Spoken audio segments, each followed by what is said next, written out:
कि कैसे पहले जो होता था काम। अब नालंदा विश्वविद्यालय का इतिहास बहुत ही गौरवशाली है। प्राचीन काल में नालंदा विश्वविद्यालय की पहचान ज्ञान के केंद्र के रूप में रही थी। अब इस पुराने विश्वविद्यालय में करीब 10,000 छात्र पढ़ते थे और यहां पढ़ाने वाले भी शिक्षक जो थे 2,000 के करीब हुआ करते थे। यहां सिर्फ हमारे देश के ही नहीं, दुनिया के अनेक जगहों के लोग आकर यहां पर पढ़ते थे। यहां पर चाइना, जापान, तिब्बत, श्रीलंका और अन्य एशियाई देशों से छात्र पढ़ने आते थे। लेकिन दुर्भाग्यवश यह विश्वविद्यालय 1200 ईस्वी में नष्ट हो गया था। अब 2005 के 24 नवंबर से हम लोगों को काम करने का मौका मिला।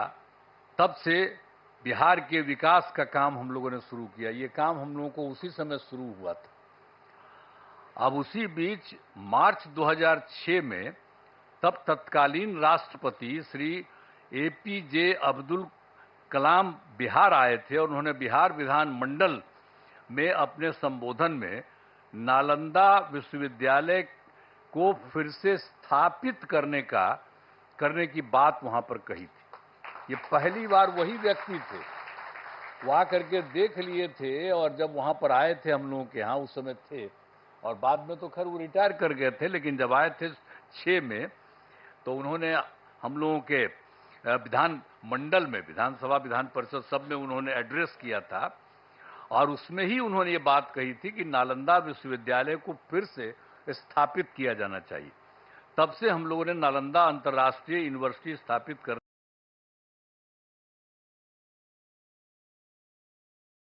की पहल शुरू की। इस नए नालंदा विश्वविद्यालय को अंतर्राष्ट्रीय स्तर का बनाना था। इसके लिए हमने केंद्र सरकार से अनुरोध किया।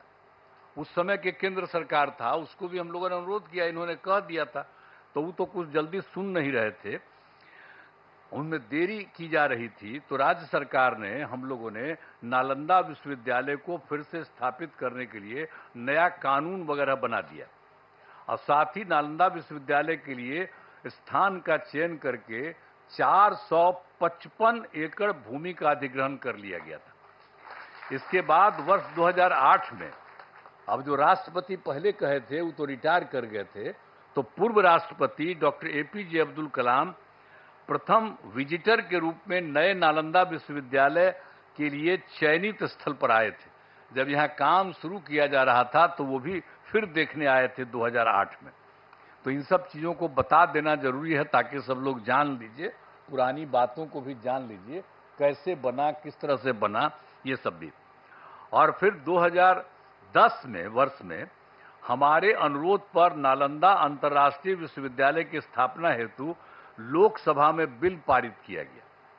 जब बहुत बार बार हम कह रहे थे तो अंत में वहां पर था, और उस समय तो सरकार दूसरे की थी, लेकिन हम लोगों ने इतना ज्यादा कहते रहे और उसके बाद फिर एक बार वो लोग वहां पर इसको लाए लोकसभा में।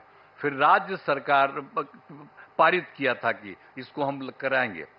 तो फिर राज्य सरकार ने नालंदा विश्वविद्यालय के लिए भूमि एवं सभी चीजों को केंद्र सरकार को ट्रांसफर कर दिया और विश्वविद्यालय का काम धीरे धीरे करके बढ़ता रहा और वर्ष 2014 से थोड़ी पढ़ाई शुरू हो गई यहाँ। अब उसके बाद केंद्र में NDA की सरकार बन गई थी। तब जब इनकी आदरणीय प्रधानमंत्री जी यहाँ पर पधारे हुए, इनकी सरकार बन गई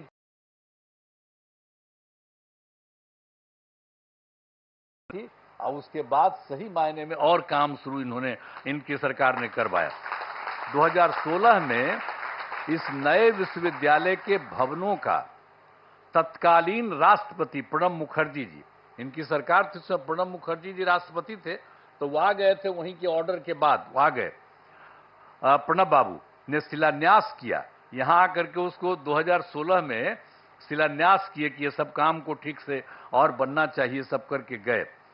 आज यह देखकर मुझे बड़ी खुशी हो रही है कि अब नालंदा यूनिवर्सिटी पूरी तरह से कार्यरत हो गया है। अब कितना बढ़िया बन गया, पहले से जो बन रहा था अब कितना अच्छा बन गया, कितना सुंदर बन गया। वर्तमान में यहाँ 17 देशों के 400 छात्र छात्राएं पढ़ाई कर रहे हैं। ये भी कितनी खुशी की बात है। यूनिवर्सिटी के लिए सभी बिल्डिंग एवं कैंपस काफी बढ़ा और बहुत सुंदर बना है। आज आदरणीय प्रधानमंत्री जी द्वारा नालंदा यूनिवर्सिटी के संपूर्ण कैंपस का उद्घाटन किया जा रहा है। इसके लिए हम उनका हृदय से आभार व्यक्त करते हैं कि आप यहाँ पर आ गए हैं और इसका पूरे तौर पर उद्घाटन कर रहे हैं। ये बड़ी खुशी की बात है और आपको भी बहुत अच्छा लगेगा कि आप आ गए। ये सबसे पौराणिक जगह है राजगीर, आज का थोड़ी है। दुनिया का सबसे पहला जगह है राजगीर और यहीं पर से सब कुछ होता था। आप आ गए, बड़ा अच्छा था। तो ये बड़ी खुशी की बात है कि आप आ गए। और राजगीर सबसे पौराणिक स्थल है। राजगीर मगध साम्राज्य की पहली राजधानी थी। पहले इसे राजगृह के नाम से राजगीर अभी हम लोग कहते हैं, लेकिन कहा जाता था राजगृह और उसी के नाम से जाना जाता था। फिर राजधानी को ये जो पटना है पाटलिपुत्र, वहीं पर